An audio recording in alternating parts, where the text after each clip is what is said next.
swearing on YouTube. I don't know if YouTube can actually penalize you for swearing. I've heard of a code 102, whatever the heck that means. But I know that there are non-gun related channels out there with millions of subscribers and millions of views, and they drop the F-bomb every other word, and they seem to be doing fine. So if YouTube seems to be going after pro-Second Amendment channels because of things like swearing, that's just because they're pro-Second Amendment channels. I'm sorry. But that aside, different people handle swearing on their channel differently. Just like different people handle swearing in their household differently. If you're a parent and you don't think it's appropriate for your children to hear you swear because of their age or because you're protecting them, that's your right. That's your house. Those are your kids. And maybe you don't take them to certain things outside, certain events or certain places, because they're going to be exposed to that or something else. Maybe you monitor what they watch on TV or on YouTube or something like that. And that is your right as a parent. It's also my right as a parent to decide what age my kids can hear me swear or can watch videos or television shows or movies where there's swearing or other things. We all parent differently. And in the same regard, we all handle our YouTube channels differently. I can tell you that I try not to swear in my videos. But when I'm on a live show, if swearing's allowed, I swear. Why? Because that's what I do in real life. I try to be as real as possible on these shows. I don't try to necessarily play a character. I mean, there might be a little bit of, theater of the mind there with a few little inside jokes. And there might be some times where I try to maybe behave myself a little bit more.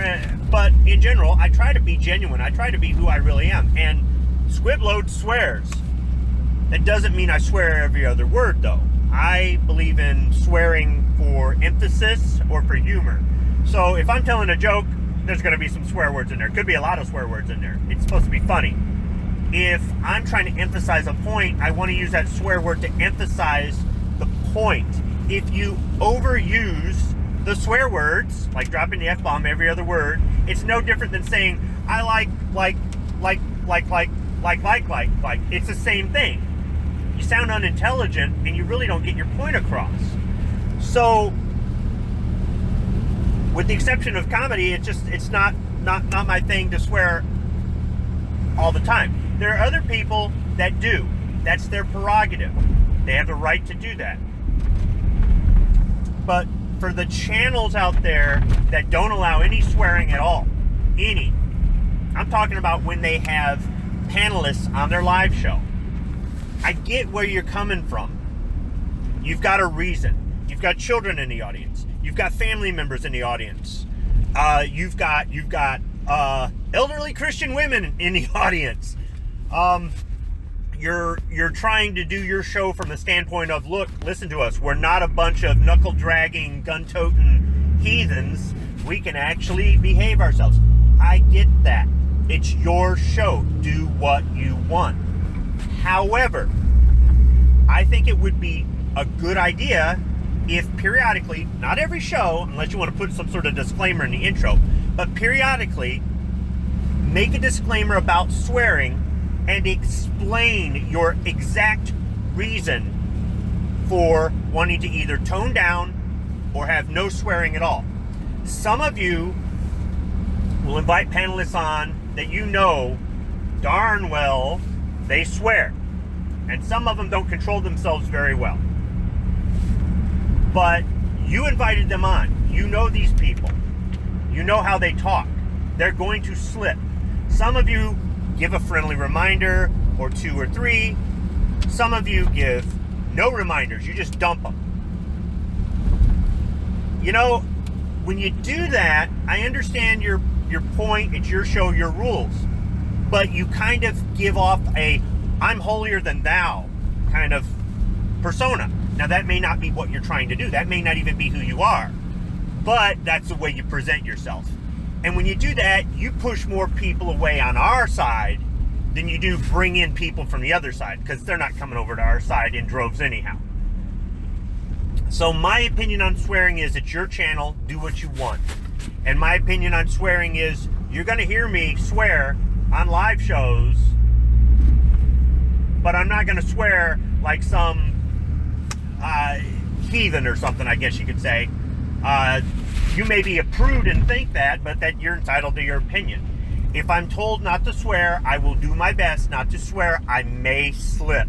It happens. In my videos, I'm going to try not to swear, but there's going to be a slip here or there. I mean, I'm not going to go all George Carlin, but there's going to be a slip here or there. If you can't deal with it, don't listen to my videos, don't watch my videos.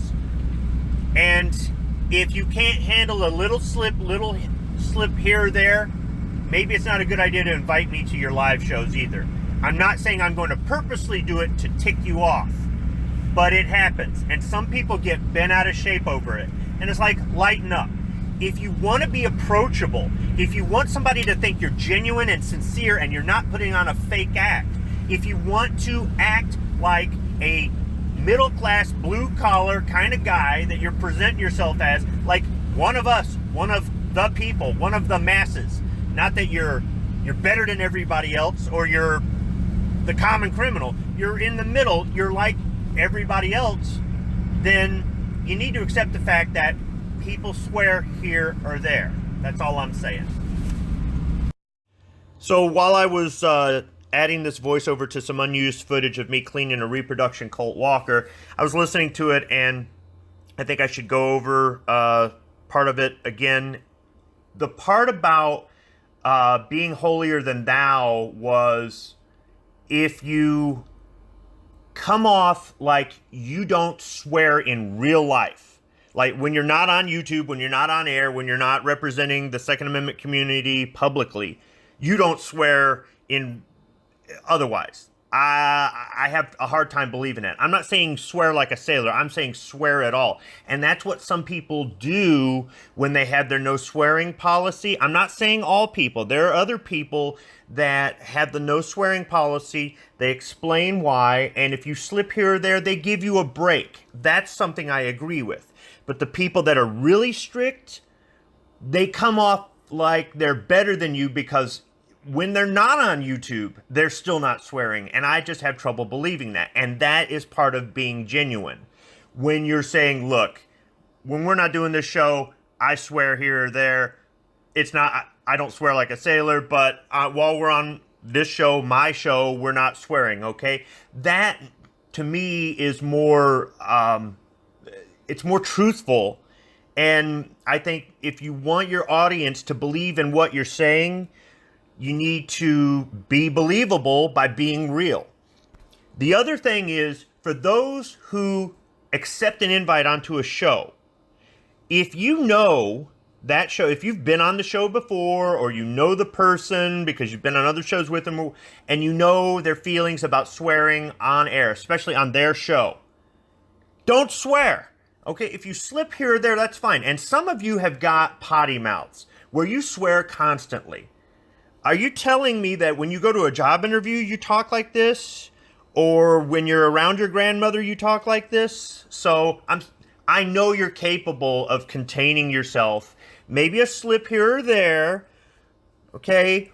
But some of you guys, and believe me, I mean, this is me. I have no filter, right? But if you can't control yourself, maybe you shouldn't accept the invite to the show. You feel like you have something to add to the show, you've got to work within the rules of the show, or else, you know, you're going to get booted. So this goes both ways. I am not condemning anybody who has a rule of no swearing on their show. What I'm saying is disclaimers and admitting that you swear when you're not on air. It's more, it's more truthful, it's more genuine. I can identify with you more. I'm listening to you more. I'm believing in your message more. But when you come off as fake, that's kind of Hollywoodish, and we all know that that is totally fake. Or like politicians, totally fake. And I can't stand fake. So I think for as long as this Speaking Squibbish was, I think that was the true point of it. It really wasn't so much about, I agree with your policy, I disagree with your policy, hey, watch your mouth, dude, come on, you know, whatever. It's about being real or about being fake.